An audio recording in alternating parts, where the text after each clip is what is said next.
Núcleo de Radiodramaturgia, EBC, tem o prazer de apresentar a série Contos no Rádio. Hoje você vai ouvir na série Contos no Rádio, A Parada da Ilusão, de João do Rio.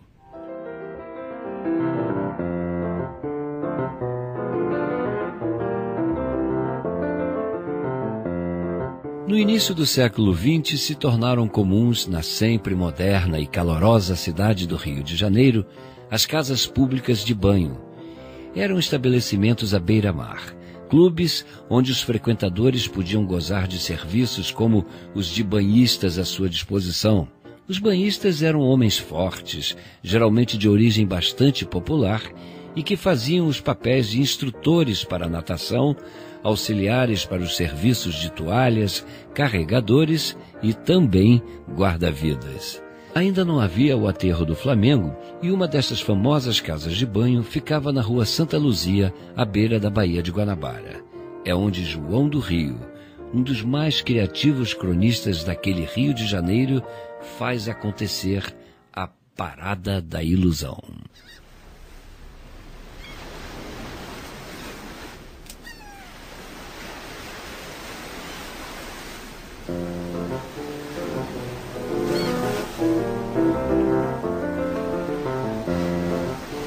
E como tinha sido aquilo?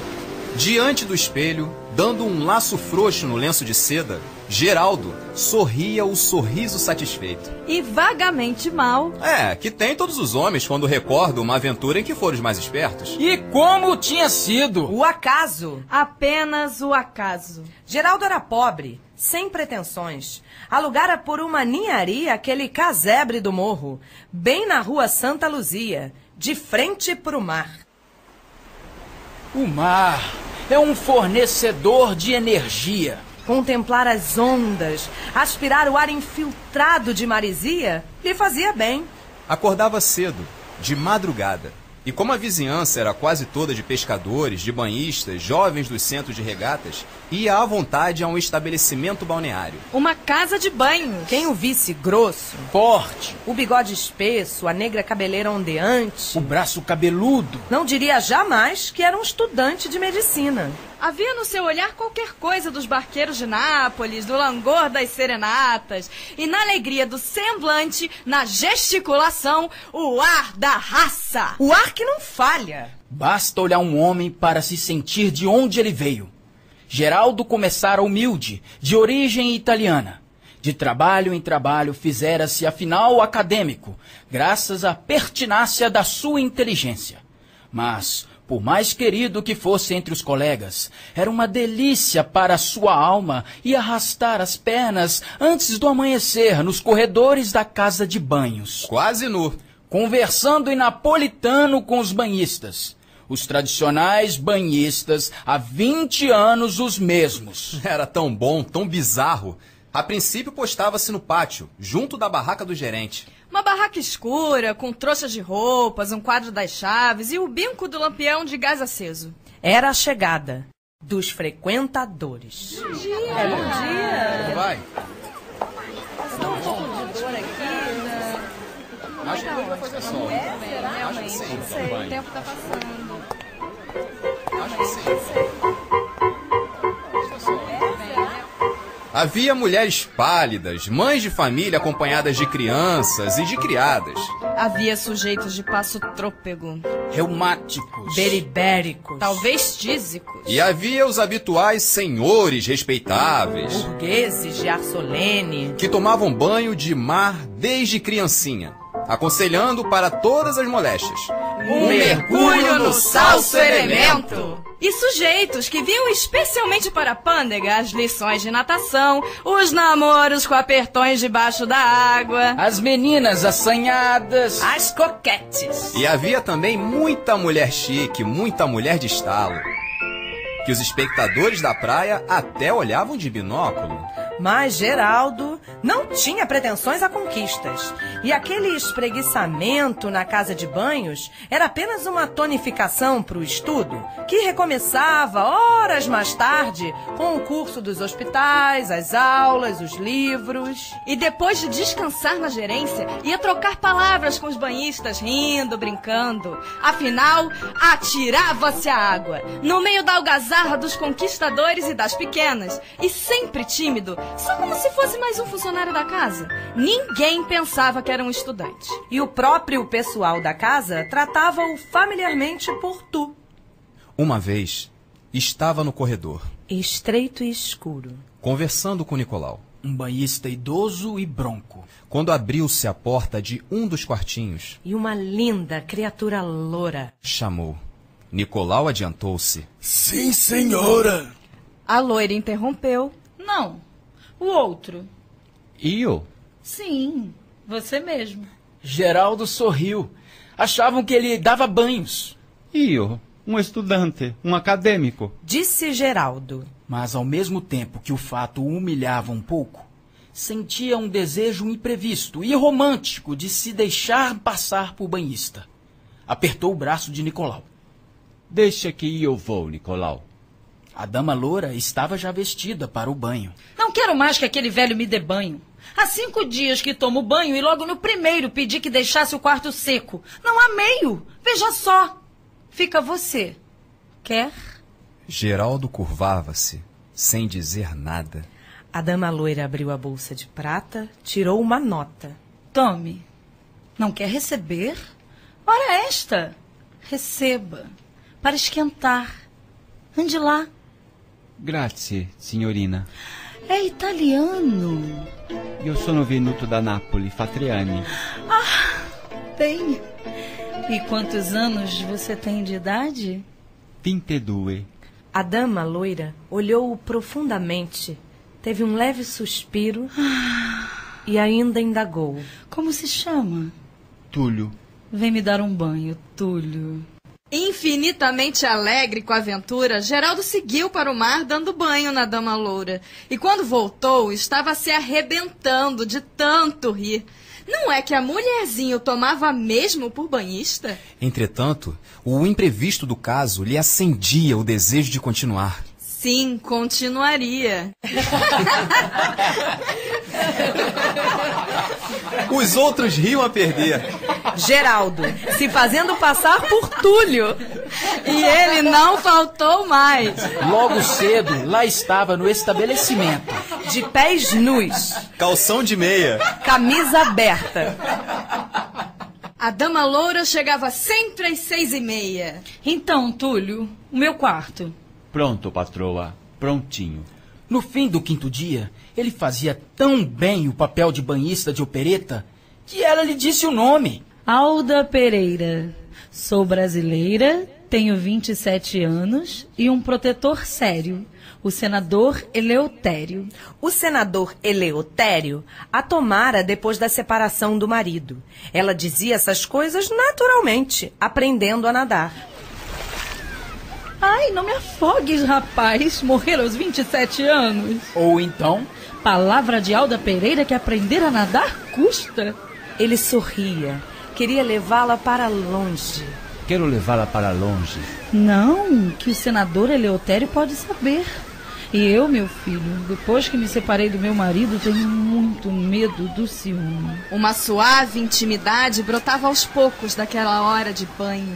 Ele procurava termos vulgares, copiava o rir dos outros, dizia coisas grossas com um ar ingênuo. e ela parecia ter cada dia mais confiança. Já se encostava ao seu ombro. Já lhe agarrava o pulso potente, de certo modo. Uma vez perguntou: Você, um rapaz inteligente, por que não muda de vida? Para que, senhorina? Aqui vivo. Aqui hei de morrer. E não tem aspirações? Não, senhorina. Aposto que nem sabe ler. Ele parou um instante atônito. Alda estaria brincando, já sabendo de tudo? Seria o caso de avançar e não gozar mais o prazer de ser conquistado? Mas Alda tinha uma expressão de tão veludosa piedade que ele não hesitou na farsa. É verdade. Nem sei ler. Meu Deus! Um rapaz de 22 anos que não sabe ler.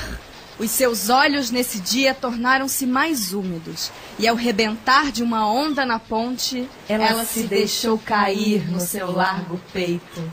Não tinha dúvida, a mulher amava-o. A criatura era uma romântica. Decididamente estava com sorte. No dia seguinte à saída, Alda Pereira indagou.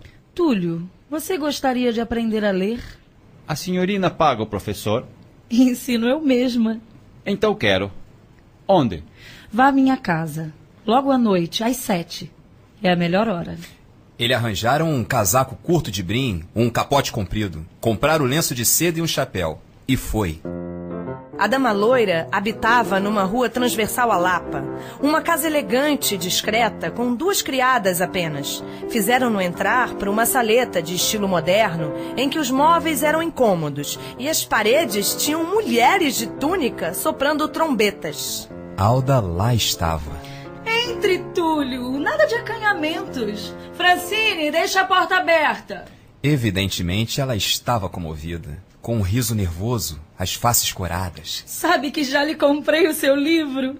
Sente-se, menino, sente-se. Ele achava aquilo deliciosamente ridículo. Outro qualquer teria avançado. A sua natural timidez, a pretensão de levar a cabo uma fantasia, inibiam-no de um movimento de ataque. E parecia-lhe o cúmulo aprender o alfabeto ensinado por aquela interessante mulher. Tal qual nos vaudevilles franceses, numa cena de burla. Sentou-se. Ela mostrou-lhe o livro na mesa, aproximando a cadeira do outro lado. E começou a ensinar, com a voz molhada de mistério. Que letra é esta? Geraldo fazia-se inteiramente bronco. Curvava-se muito para sentir os loiros cabelos dela roçando-lhe de leve a fronte. Às vezes, as mãos se encontravam. As dela estavam geladas. As dele eram de brasa. Ao fim de uma hora, ela disse num suspiro. Vai embora agora. Vai. Ele quase não podia falar. Curvou-se mais, respirando forte, e ia tocá-la. Quando ela chamou. Francine, acompanha o Túlio até a porta. Como ele saiu furioso. A sua vontade foi declarar a verdadeira posição. Tomar uma atitude. Mas para quê? Não teria realizado nada. Não a gozaria. Era uma aventura falha. Nunca. Hei de tê-la. Tivesse que estudar o alfabeto a vida inteira. Aquela ao menos não lhe escaparia. E desde a madrugada foi esperá-la na casa de banhos, apaixonado. Sim, de fato, apaixonado. Ele não estava senão apaixonado. A paixão é quase sempre o desejo de um triunfo, que se imagina de um certo e determinado modo. Há sempre um vencedor na alma de um amante. Ele queria pregar uma peça. Que peça? Enfim, queria confundir a linda mulher de estranha vontade. E Alda Pereira parecia também amá-lo, porque apareceu de olheiras com um ar fatigado. Sabe que estudei? Palavra? Quer tomar a lição hoje? Não. Amanhã. Alda Pereira sorria, enlevada. Mas como é inteligente. Vamos assoletrar. Olhe que você pode dar orgulho a um professor, hein? A aula ia continuar. Ela tinha a cabeça curvada, mostrando a nuca nua. Ele estava encostado à mesa, com aquele tom vulgar e potente que o seu físico ajudava. A luz era tênue. Geraldo moveu apenas a cabeça e roçou o bigode no pescoço formoso. Ela estremeceu, estendeu as mãos e suspirou. Ah, Túlio. Ele firmou os lábios e apertou-lhe as mãos. Ela se debateu, voltou a cabeça e a sua boca purpurina, ansiosa e ávida, sugou o lábio do amado. Nenhuma palavra. Estavam num outro mundo. Ele caiu de joelhos. Ela pendeu. Rolaram os dois, frenética e deliciosamente. Deliciosamente. A própria paixão a vibrar. E Geraldo voltou ao casebre.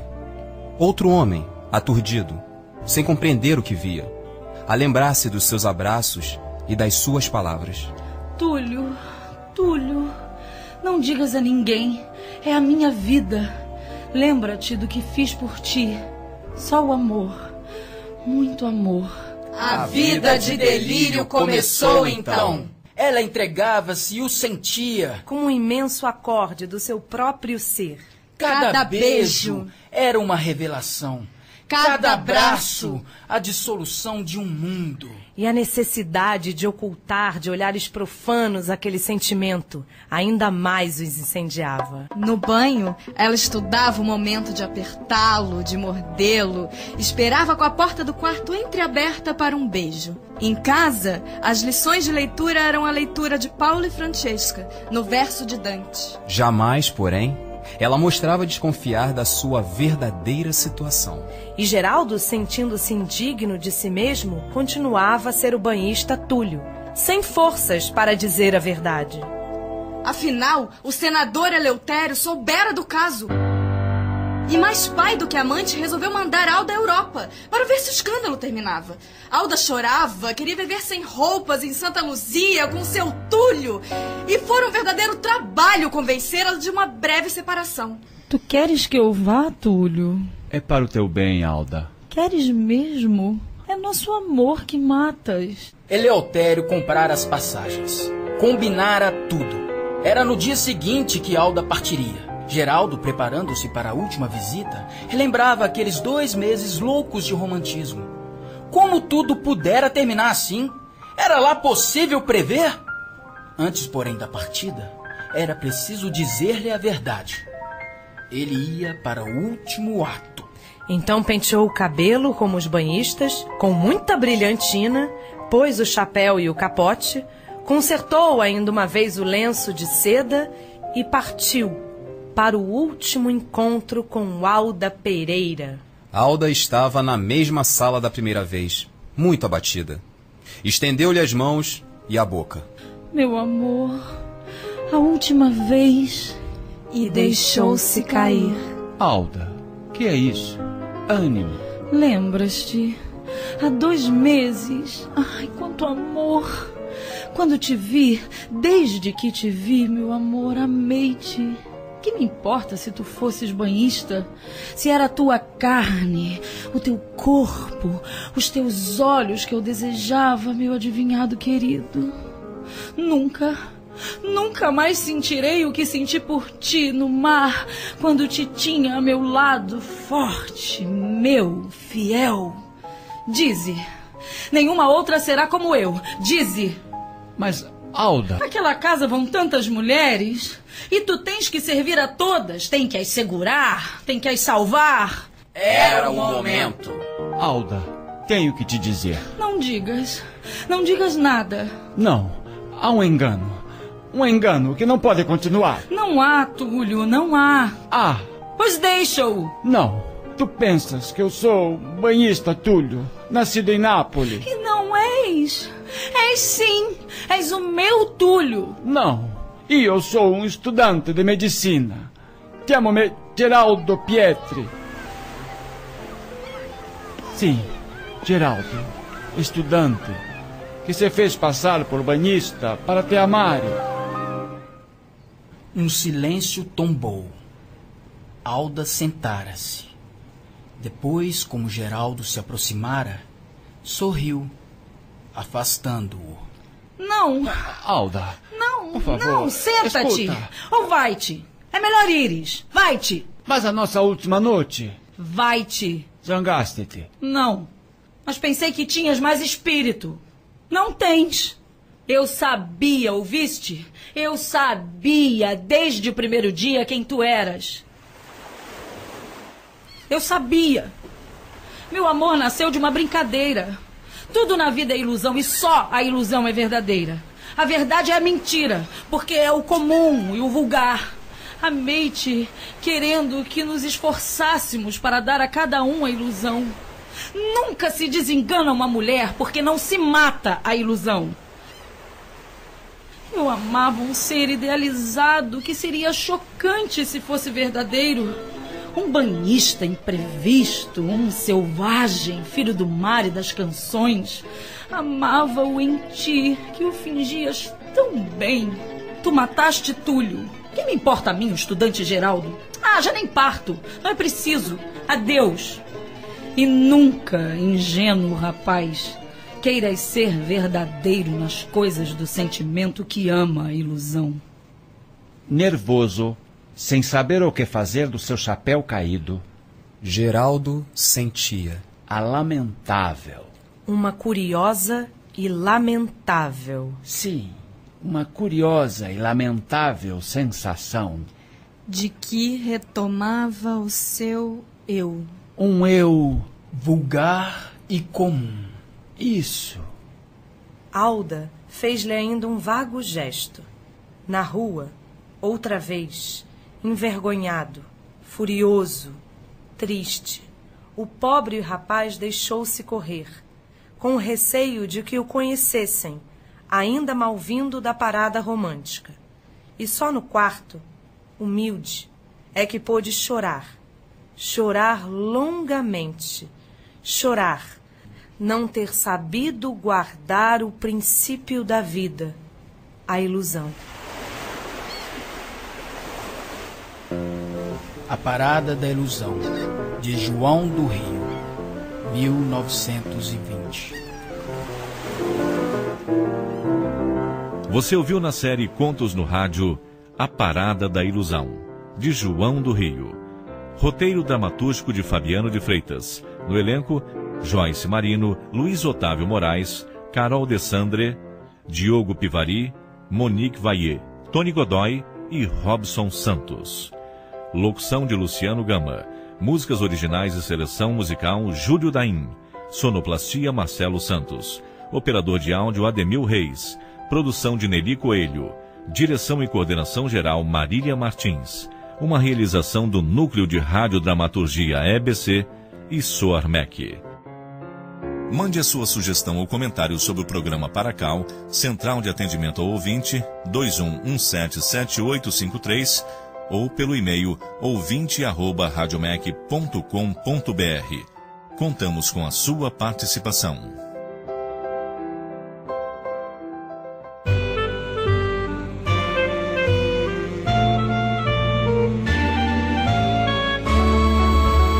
Núcleo de Radiodramaturgia EBC. Teatro, poesia, contos. A arte da palavra no rádio.